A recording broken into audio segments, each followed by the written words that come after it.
Good, YouTube. We're gonna have another fun video today on the shooting guards, my favorite position right now besides the center and the point guard. We got a lot of good shooting guards now. It used to be a one-man show with James Harden and Dwayne Wade and Kobe. Now you're getting DeMar DeRozan. Monte Ellis went back to his efficient playmaking ways. Klay Thompson has went from being a role player to an all-star player and potential franchise two-way player. Then you got the players like James Harden, Wesley Matthews. You got a lot of good players now, and now I'm just gonna start off the list with the introduction. My number five shooting guard. I'm gonna have to go with my guy, not Kyle Korver. I'm gonna have to go with Monte Ellis. Monte Ellis I had to pick him over DeMar DeRozan because Monte Ellis has better shot selection. He's not a chucker. He don't come off screens and just shoot up a shot. He don't take tough shots by choice. Monte Ellis has improved his shot selection, and not only is he he has better shot selection, he's a better playmaker. His efficiency is better, and he's a good playmaker, and he's an improved three-point shooter. DeMar DeRozan struggled with the three-point shot, so do Monte Ellis, but Monte Ellis got him beat on a three-point shot this year, and he getting more assists, and they scoring around the same amount of points, so it's even there. But just the playmaking and the efficiency is a reason why I put Monte Ellis at number 5 position. Number 4 position is Jimmy Butler. I love Jimmy Butler. He improved a whole lot this year. It's amazing how much better he got. He went from being a role player and a defensive player to an all-star player, and most likely the most improved player and a two-way player now. He just don't play defense. He scores and play defense. And he playmakes. A lot of games he got 6, 7 assists. He plays in the post. He kicks out. He drives, kicks out. He gets to the free throw line a whole lot. He's knocking down the mid-range. His three ball got a whole lot better. He just constantly worked on his game. He constantly hit the gym, and it's paying off for him. And I love the work ethic and the hard work that he betted on himself, that he can become the player he dreamed of being, and now he's an all-star player, and now he probably might be an all-NBA player too because of his defense. We don't know until the end of the year. But Jimmy Butler, number 4. Number 3, I know this is going to hurt a lot of people because he's a legend and he's a Hall of Famer, but I'm going to have to go with Dwayne Wade, number 3. Dwayne Wade been injured. That's one of the main reasons. He's been injured a whole lot this year. Same with Jimmy Butler. He just been injured too much. His efficiency is very good for a shooting guard.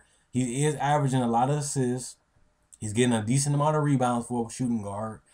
And he's knocking down a three ball decently this year too, which was always a hole in his game.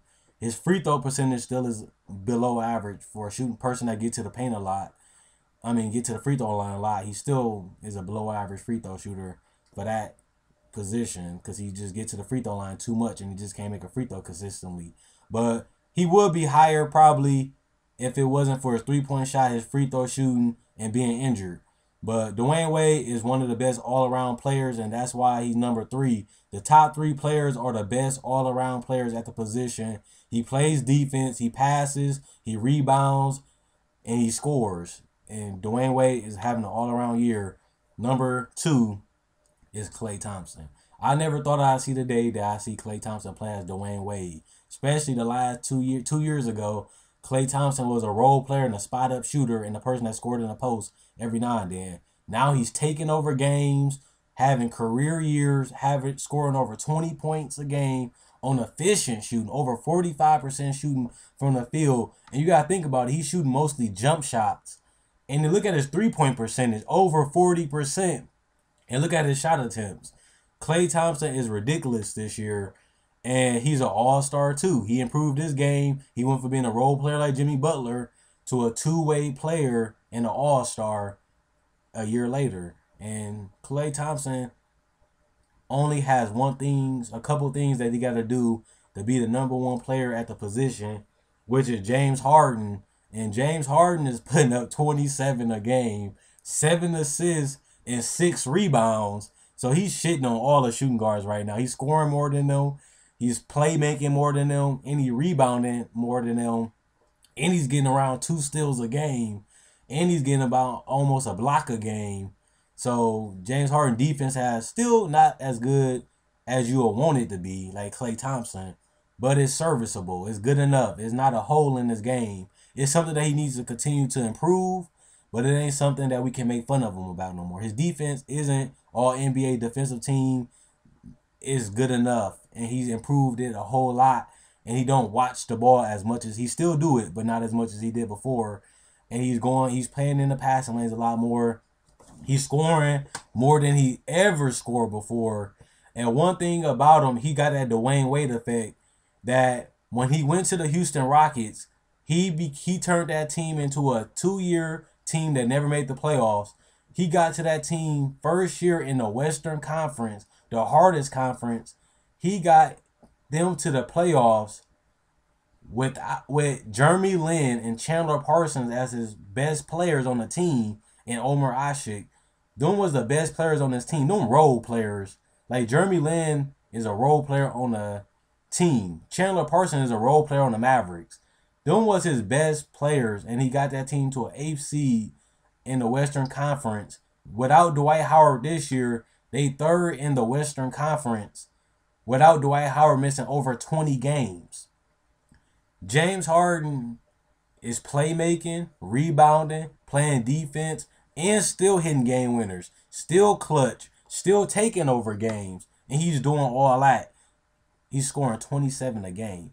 He's just the best all-around shooting guard since he improved his defense enough in the league. And he's shooting over 45% from the field.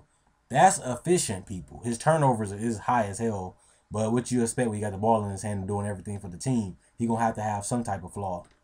But that's just ridiculous that he's doing all this for his team.